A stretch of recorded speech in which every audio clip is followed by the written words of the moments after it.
सुनो होलिया में सुनाए साली, होलिया में सुनाए साली, हो जा तू तैयार।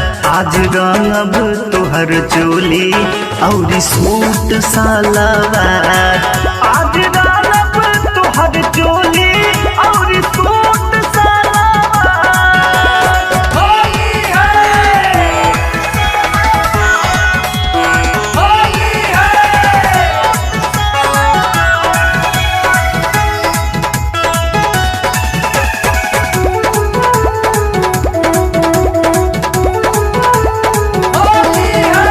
ले आइनी लोने पे कलर हो, बाल्टी में करे हलर हलर हो, गोरे गोरे गाल पे लगाइब हो, बिना लगौले ना जाइब हो।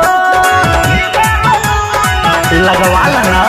ले आइनी लोने पे कलर हो, बाल्टी में करे हलर हलर हो, गोरे गोरे गाल पे लगाइब हो, बिना लगौले ना जाइब हो।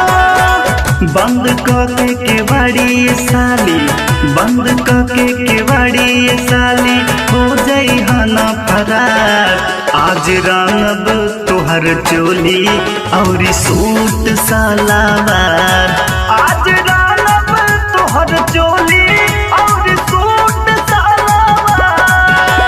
होली है, होली है।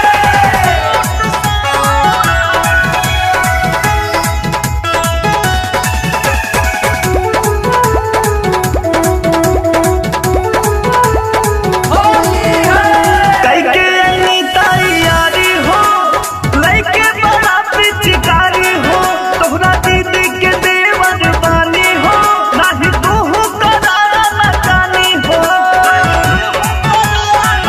अरे सुनो कैके अन्नी तैयारी हो, लइके बड़ा पिचकारी हो, तोहरा दीदी के देवर बानी हो, नाही तू करारा नकानी हो।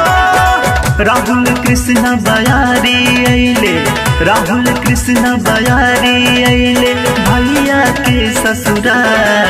आज रंगब तोहर चोली और सूट सलवार।